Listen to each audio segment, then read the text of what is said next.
സ്കൂളിൽ പഠിക്കുമ്പോൾ ബസ്സുകളെ മാത്രം സ്വപ്നം കണ്ടവൻ മുതിർന്നപ്പോൾ നാഷണൽ പെർമിറ്റ് ലോറികളുടെ സാരഥിയായി ഇന്ത്യയുടെ ആത്മാവിനെ തേടി അലഞ്ഞ് ഇന്ന് മാലിക് എന്ന ബസ് സാമ്രാജ്യത്തിന്റെ ഉടമയും ഉടയവനുമായ ഒരു കഥയുണ്ട് പറയാൻ. അവന്റെ സ്വപ്നങ്ങൾ ചെറുപ്പകാലത്തെ ചാബല്യങ്ങളായിരുന്നില്ല, മറിച്ച് സ്വന്തമായ ഒരു ബസ്സെങ്കിലും സ്വന്തമാക്കണമെന്ന് ആഗ്രഹിക്കുന്ന അനേകായിരം ബസ് പ്രേമികളുടെ സിരകളിലെ രണകണങ്ങളിൽ തിളനിലയേറ്റുന്ന ഒരേ ഒരു വികാരമായിരുന്നു. ചെറുപ്പം മുതലേ ഉപ്പയുടെ ചിക്കൻ സ്റ്റാളിൽ സഹായിയായി സ്വന്തം കാലിൽ നിൽപ്പുറപ്പിച്ചു.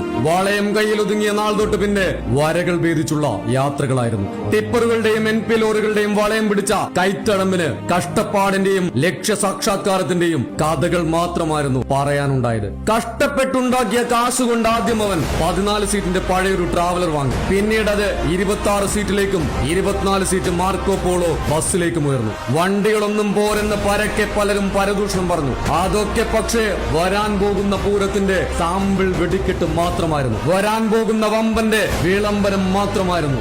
49 സീറ്റിന്റെ ബസ് കൂടി ഇറക്കിയപ്പോൾ മാലിക് എന്ന വണ്ടി സാമ്രാജ്യത്തിൽ ഒരു ചക്രവർത്തി കൂടി ഇരിപ്പുറപ്പിച്ചു. അതെ, ഇതവന്റെ കഥയാണ്. പാലക്കാടൻ തീച്ചൂടിനും തകർക്കാനാവാത്ത വിജയങ്ങൾ വെട്ടിപ്പിടിച്ച മാങ്കുറിശിക്കാരൻ റഫീഖിന്റെ കഥ.